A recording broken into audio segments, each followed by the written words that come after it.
Well, we all know that keeping up with those gym workouts often gives us an advantage in competition. But did you know that eating the right foods can also give us an edge in performance?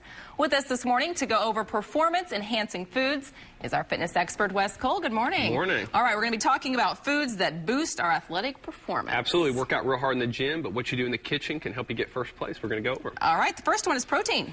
Well, protein actually derives from the Greek word meaning prime importance, and for good reason. Athletes that don't get enough protein, they find it a little bit harder to get out of bed each and every morning because their muscles are getting very sore. Remember, protein is what heals and repairs muscle. And technically, that's all exercise, especially weight training, is. You're actually breaking down the muscle fiber, and in theory, you go home and you sleep and you eat the right foods, and they grow back thicker and stronger. If you're missing a part of that equation, you can actually get a little bit weaker if you don't get enough protein. And so make sure you try to include it. The amount of protein is different from athlete to athlete, depending on their size. A long distance runner might not need as much as a football player, but just try to experiment and try to add at least some protein in each and every meal. Okay, the next food to boost your athletic performance is carbohydrates. And this is a good thing because people love carbohydrates, but carbohydrates, they've been kind of pushed in the corner the last 10 or 15 years. They kind of looked as evil.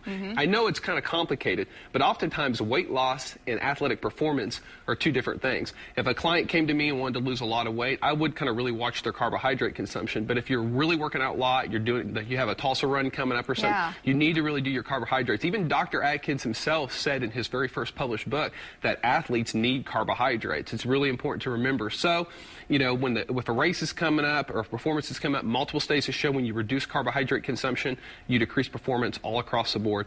So make sure it's a good excuse to wake up and have some oatmeal or well, you always hear like people who are doing the Tulsa run or doing these big runs, they always have this big pasta dinner the night before. Absolutely, and it's very important. They're building up their glycogen loads. Even Gatorade, something I normally wouldn't suggest for athletes, like glucose sugar, that instant energy. Because remember, you can't break down fat quick enough for energy if you're really working hard. So. Okay, and the final one is supplements. Well, supplements, I'm not a huge advocate on taking a lot of them, but there's a couple of them that are really worth talking about. Beth, come on out here. A good one is just basically a good high-quality whey protein powder. This is an egg and whey protein powder. It's pretty cheap. There's not a lot of fillers. There's not a lot of sugar in it. Another one is creatine. Creatine is an amino acid, a naturally occurring amino acid that it's found in meat and fish. It's hard to get enough of it, but it actually aids in kind of giving fuel to your muscles, especially in stop-and-go sports like basketball and football and other sprinting sports. So it's definitely something to think about. Neither one of them are real expensive, thank you, Beth.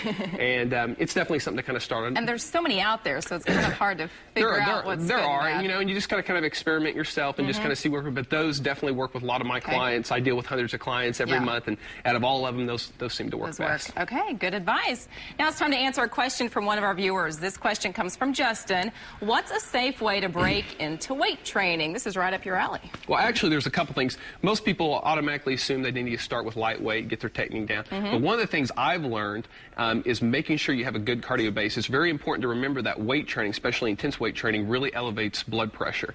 And so you need to make sure that your heart is really good in shape. I don't care what person looks like. If they come to me, I make sure I get them on a treadmill, make sure there's not any heart problems, because you might have some heart problems that you don't know if you haven't worked out in 10 or 15 years. So make sure you have a good cardio base before you really start elevating that blood pressure and lifting real heavy. And start slow. Don't hurt yourself. All right.